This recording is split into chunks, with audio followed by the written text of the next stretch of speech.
शंकर श्री कंठ दिगंबर हरि हर हर परमेश्वर भोले भोले भोले। সবাই পেছনে একটা দিকে তাকাও, টাকা মোমো খুব কষ্ট করে দেখাতে হচ্ছে। আমরা এই জাস্ট এখন টোটো পেলাম, মানে সরি রিক্সা পেলাম, আধা আধা আধা আধা লোক করে সবাইকে পাঠিয়ে দিয়েছি। আধা আধা, তুই একটু চুপ কর। আধা আধা লোক করে আমরা পেয়েছি, খুব কষ্ট করে যাচ্ছি এখান থেকে, কিছু করার নেই। কিছু লোক চলে গেছে অলরেডি অটোতে, হ্যাঁ বলো, কিছু লোক রিক্সা, এরকম করে যাচ্ছে। আর আমরা লাস্টে এই 6 জন মিলে ভ্যানে, মানে ওই বাচ্চা লোকের জন্য এই কষ্টটাই থাকে সবসময়, এটা নর্মাল ব্যাপার। আর ভিডিও করাটা খুব ডিফিকাল্ট এখানে, জানি না কখন যে কোনো সময় যে কোনো মুহূর্তে যা কিছু হয়ে যেতে পারে, তাই ভিডিও করাটা খুব ডিফিকাল্ট। তো এখন আর কিছু করার নেই, এখন এটাকে বন্ধ করে দিতে হবে। আমরা পৌঁছে তোমাদের সাথে আবার দেখা করবো, কারণ এখানে ভিডিও করাও যাচ্ছে না, হাতের লাগেজ, চারিদিকে লাগেজ, সব কিছু নিয়ে খুব ডিফিকাল্ট হচ্ছে। চলো টাটা। আমরা কোনো রকম একটা জায়গায় এসে দাঁড়িয়েছি, এইখানেই আমাদের ট্রাভেলার কি আছে এটা, এখানে একটা এসে জায়গায় দাঁড়িয়েছি। আর এইটা দেখলেই আমাদের লুক, আর আমরা যেভাবে এসেছি রাস্তায় যদি তোমাদের সত্যি ভিডিও করে দেখাতে পারতাম, প্রত্যেকটা লোক আমাদের থেকে হাসতে হাসতে এসেছে, প্রত্যেকটা লোক, ট্যাক্সিওয়ালা থেকে অটোওয়ালা থেকে যে কোনো লোক, মানে আর কিছু বলার নেই। আর যেহেতু আমরা সেম জিনিস একদম, দেখো একদম সেম, সবাই সেম সেম পরা,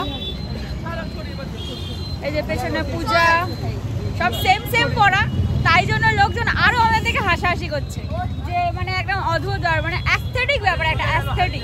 চলো এগোই।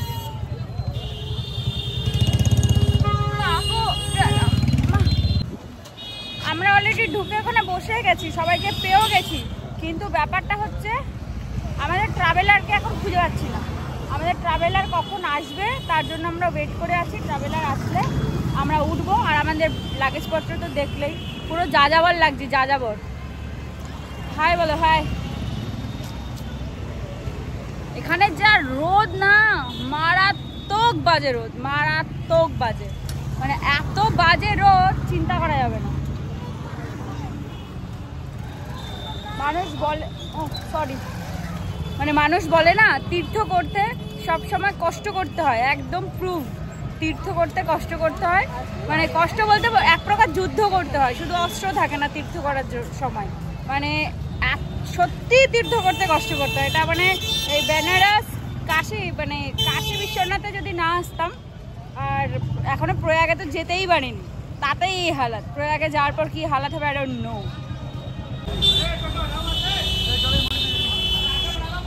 কখন ধরে দাঁড়িয়ে রয়েছি তার কোনো ঠিক ঠিকানা নেই। তারপর চোখে এই জায়গাটা পড়লো, পলাশ ফুলের গাছটাকে দেখো কি দুর্ধর্ষ লাগছে, জাস্ট অসাম লাগছে, অসাম। রিলস বানানো যেত ভালো। আরে কখন আসবে, কতক্ষণ ধরে রোদটার মধ্যে দাঁড়িয়ে রয়েছি। হ্যাঁ খাবো,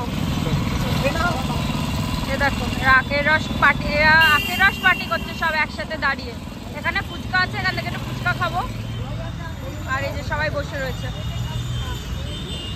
এখন আমরা আখের রস খাবো। মাসিমণি তোমাকে বসার জায়গা দেয়নি না, তোমাকে এগুলো পাহারা দেওয়ার জন্য দিয়েছে।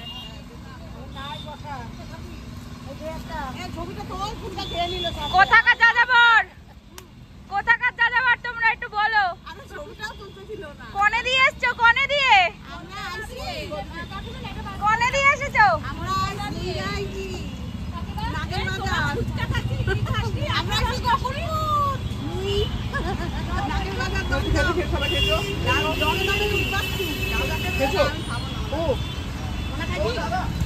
তোমাদের কনে দিয়ে এসছো তোমরা বলো। সব পার দিয়ে একসাথে,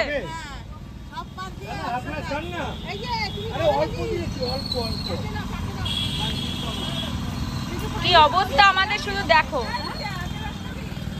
কি অবস্থা। এই হচ্ছে আমাদের অবস্থা, দেখো।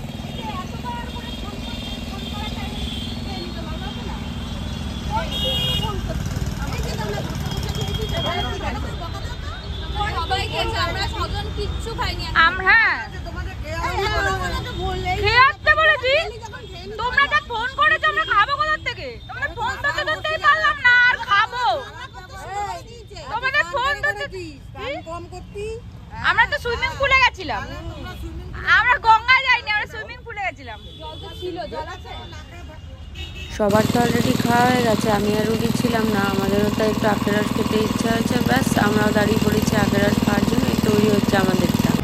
আমাদের গাড়ি অলরেডি চলে এসেছে, আমরা সেটাকে দেখতেও পেয়ে গেছি। মানে তা আমি না খেয়ে কি করে যেতে পারি? এই ঠাটা পোড়া রোদের মধ্যে আখের রসটা এত বেশি শান্তির লাগছে, কিন্তু ওই যে শান্তির মা মরে গেছে বলে না, গাড়িটা এতক্ষণ বসে চলে আসছিল না, যেই আখের রসটা হাতে নিলাম সেই না গাড়ি চলে এসেই কোনো রকমে খেয়ে দৌড়াতে হলো আর কি। বেচারা রুডিটাও একটু শান্তি করে খেতে পারলো না, আমাদের কখন থেকে একটু পিপাসা পাচ্ছিল। আমরা এই যে বসে পড়েছি গাড়িতে, আমাদের জার্নি শুরু। দাঁড়াও তোমাদের পুরোটা একবার ঘুরিয়ে দেখে দিচ্ছি। আমরা এখানে দুজন, এই যে এখানে ভাই, হাত দেখাও, পেছনের সিটে ভাই, ওদিকে মোমো, ওদিকে হচ্ছে পূজা, সবাই মিলে এখানে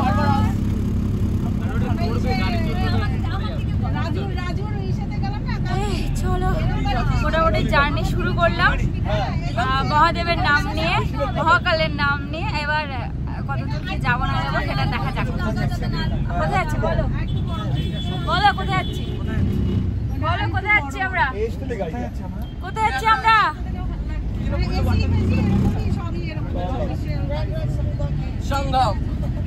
প্রয়াগরাজ সঙ্গম।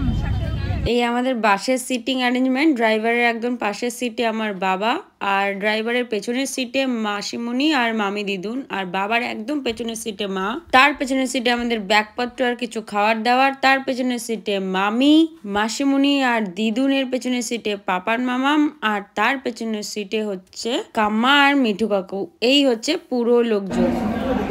সিনারিও তো আমিও দেখেছি, কিন্তু হ্যাঁ, কিন্তু আমি কেন, আমরা এখন খেতে বসেছি এখানে, যে এত রাজধানীতে উঠে গেছে ভাই,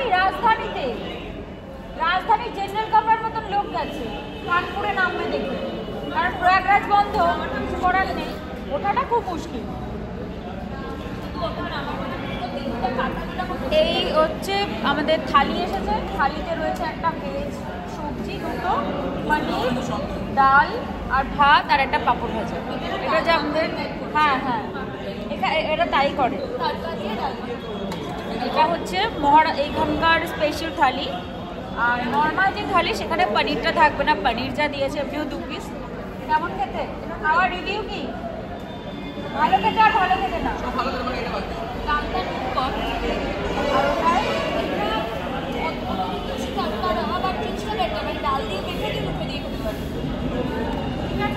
যাই হোক, খেয়ে যাওয়ার মতো, কারণ এরপর আমরা আদৌ খাওয়ার পাবো কিনা সেটা নিয়ে ডাউট আছে, তাই জন্য আমরা ডিসাইড করেছি ভাতটা আমরা খেয়ে নেব। আর সবাই ওই দিকে বসেছে, ওইদিকে সবাই বসেছে, আর আমরা এখানে বসেছি স্পেশালভাবে ধাবা স্টাইলে খাওয়ার জন্য, মানে আমাদের সবটাই স্পেশালিটি। যাই হোক, দেখতেও ভালো লাগছে এই জায়গাটা। হ্যাঁ, এই হচ্ছে আমাদের থালি, হচ্ছে আমাদের থালি। আর ভাইয়ের খাবারটা এখনো পর্যন্ত আসে। এই সেই ভয়ঙ্কর জ্যাম, যার মুখে আমাদের পড়তেই হলো, কিছু করার নেই, যেটা এতদিন শুনে দেখে অভ্যস্ত হয়েছি। সেই ভয়ানক এক্সপিরিয়েন্স নেওয়ার জন্য আমরা গাড়িতে বসেই নিজেদেরকে মানসিকভাবে প্রস্তুত করছি আর কি, আর কিছুই না। দেখো পেছন থেকে সামনে কেমন জ্যাম লেগেছে, গাড়ি এগোচ্ছে তবে 1 কদম 2 কদম এগোচ্ছে, মনে হচ্ছে যে হেঁটে এর আগে আমরা পৌঁছে যাব, মানে এক সাইড যাচ্ছে। দেখো ওই দিকটা দেখলে বুঝতেই পারবে যে গাড়ি কেমন করে এগোচ্ছে। আমরা মোটামুটি কুম থেকে এখনো 20 থেকে 30 কিলোমিটার মতন দূরেই রয়েছি। আমাদের যে গাড়ির ড্রাইভার দাদা, তিনি বললেন যে আমরা যে রাস্তাটা এখন নিয়েছি সেই রাস্তাটা যদি আমরা না নিতে পারতাম তাহলে আমাদের 40-50 কিলোমিটার হাঁটতে হতো, কারণ তখন সরকারি বাস স্টার্ট হয়ে যেত আর আমরা কোনোভাবেই কিছু করতে পারতাম না, আর গাড়িও এগোতে দিত না, আমাদের অগত্যায় নেমে যেতে হতো, কিচ্ছু উপায় পাইনি। তবে এখনো যে গাড়ি খুব জোরে চলছে সেটা নয়, বুঝতেই পারছো পাশাপাশি গাড়িগুলো দেখে খুব আস্তে আস্তেই চলছে, কিন্তু চলছে, এটা বলবো না যে পুরো দাঁড়িয়ে রয়েছে। গাড়ির এই জ্যাম দেখে যেন আমরা নিজেদেরকে হারিয়ে না ফেলি, তাই ড্রাইভার দাদাকে গান চালাতে বললাম, আর দেন আমাদের এই ড্রাইভার দাদা তো পাক্কাই ভেবেছে যে কাদেরকে আমরা উন্মাদ পাগলকে গাড়িতে তুলেছি, আর মহাদেবও এটাই ভাবছেন যে কাদেরকে আমি কুম্ভ স্নানের জন্য পাঠাচ্ছি। দেখো আমরা এখনো জানি না যে সামনের দিকে আমাদের জন্য কি অপেক্ষা করে আছে, কতটা খারাপ পরিস্থিতির শিকার হব, তাই জুনিয়র টিম তো নিজেদেরকে এনকারেজ করার জন্য এটুকু করবেই। তাই জুনিয়র টিমের যদি এনার্জি শেষ হয়ে যায়, সিনিয়র টিমকে এগিয়ে নিয়ে যাওয়াটা খুব চাপ হয়ে যাবে, তাই তাদেরকেও একটু এনকারেজ করা আর কি। তবে আমাদের এই ট্রিপের জার্নি দেখে আমরা বুঝতেই পারছি শুরু থেকে শেষ অবধি মহাদেব আমাদের সঙ্গে আছে, আমাদের কোনো চিন্তার কারণ নেই। উনি আমাদের পথ দেখিয়েছেন, উনি আমাদের ডেকে নিয়ে এসছেন, উনি আমাদের ওনার জায়গা মতন পৌঁছে নিয়ে যাবে, আর সব ঠিকঠাক হবে, এটা আমাদের বিশ্বাস। কথায় আছে না, বিশ্বাসে মেলায় বস্তু তর্কে বহুদূর, আমরা এই বিশ্বাসের ওপরই ছেড়ে দিয়েছি সবকিছু, ব্যাস যা হবে মহাদেবী বুঝে নেবেন। তোমরাও এবার একটু গানও শোনো, সাথে সাথে নাচও শোনো, আর ড্রাইভার দাদা কি বললো সেটাও শোনো।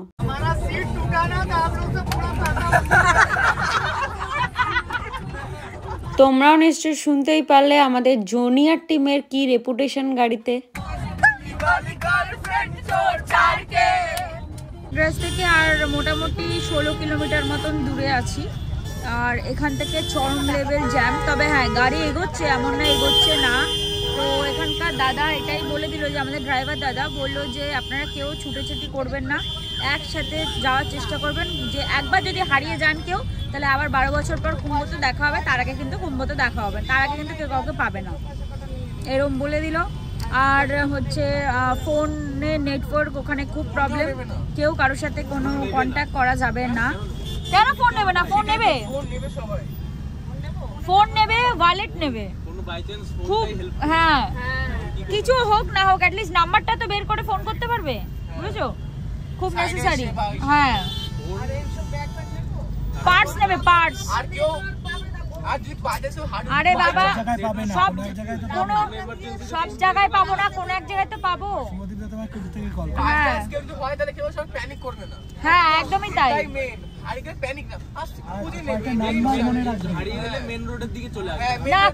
শোনো, যেতে যেতে কোনো নিয়ারেস্ট লোকেশন দেখে সেখানে দাঁড়িয়ে যাবে, কারোর থেকে ফোন নিয়ে ফোন করবে, কোথাও কাউকে এইটা জিজ্ঞেস করবে না, ওটা জিজ্ঞেস করবে না, একদমই তাই। পুলিশের থেকে ফোন নিয়ে কাউকে একটা ফোন করবে, যে জানবে যে কি আছে, কারণ তোমার কাছে ফোনটা থাকবে, নাম্বারগুলো বের করতে পারবে, ব্যাক টু ব্যাক নাম্বার দিয়ে ফোন করবে, ব্যাস। এই আমরা দড়ি দিয়ে সবাইকে নিজেকে বেঁধে নিয়ে এইভাবে চলবো ডিসাইড করেছি।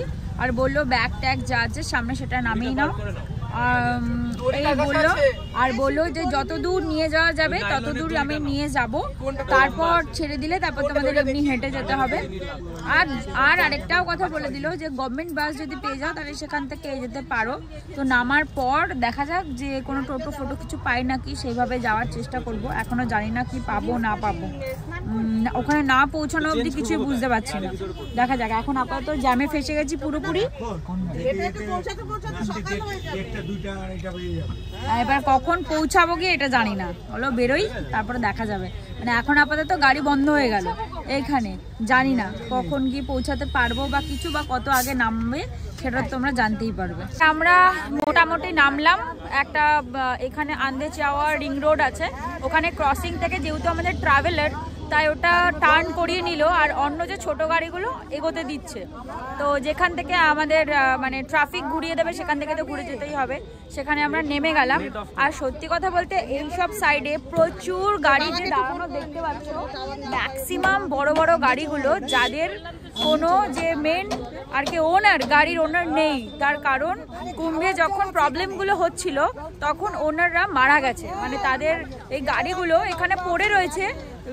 জাগোভার বলো, বড় বড় গাড়ির যে ওনাররা বা নর্মাল গাড়ির ওনার, তাদের এখানে এরা কেউ এখানে প্রেজেন্টই নেই, সবাই নাকি কিছু কিছু মারা গেছে এখানে, মানে ওদের গাড়ি এখানে রয়ে গেছে, ওরা মানে গাড়ির মালিক নেই। ভাবো কত প্যাথেটিক। আমরা যখন এখানে ঢুকছি তখন আমাদের ড্রাইভার এটা বললো যে এই জিনিসগুলো রয়েছে, এই যে মানে গাড়িগুলো রয়েছে এগুলোর ওনার নেই। মানে এই কথাটা শোনার পর না গায়ে জাস্ট কাটা দিয়ে উঠেছে। আমাদের জানলা খোলা ছিল, জানলাটা বন্ধ করে দিয়েছি, মানে এর থেকে মানে প্যাথেটিক কি হতে পারে বলো? মানে গাড়িগুলো দেখছি ভাবছি যে লোক আসবে, কিন্তু জানতে পারছি গাড়িগুলোর লোক নেই, প্রেজেন্টই নেই, মারা গেছে। মানে তোমরা চিন্তা করতে পারো, তারা গাড়ি নিয়ে এখানে এসছে, তারা গাড়ি নিয়ে বাড়ি যেতে পারিনি, সবাই ম্যাক্সিমাম লোক মারা গেছে। My goodness. আর সত্যি কথা বলতে এখন আমরা যেখানে নেমেছি সেখান থেকে 9 কিলোমিটার হেঁটে যেতে হবে। দেখি যদি গাড়ি পেয়ে যাই সেখানেই যাব, আর যদি গাড়ি না পাই তাহলে হেঁটে যাব। বলছে 9 কিলোমিটার মোটামুটি 3 ঘন্টা মতন আমাদের লাগবে। দেখো আমরা 2 ঘন্টা 2.5 ঘন্টা যেতেই পারতাম, আমাদের সাথে সিনিয়র সিটিজেন কিছু আছে, তার জন্য আমাদের 3 ঘন্টা মতো লেগেই যাব। তো সাফিসিয়েন্ট জল বলো, সব বলো, সমস্ত কিছু আমরা নিজে কিছু ক্যারি করছি। তারপরে কতক্ষণে কিভাবে পৌঁছায়, কি সিচুয়েশন থাকে সেটা ওখানে গিয়ে দেখা যাবে, তাছাড়া জানি না।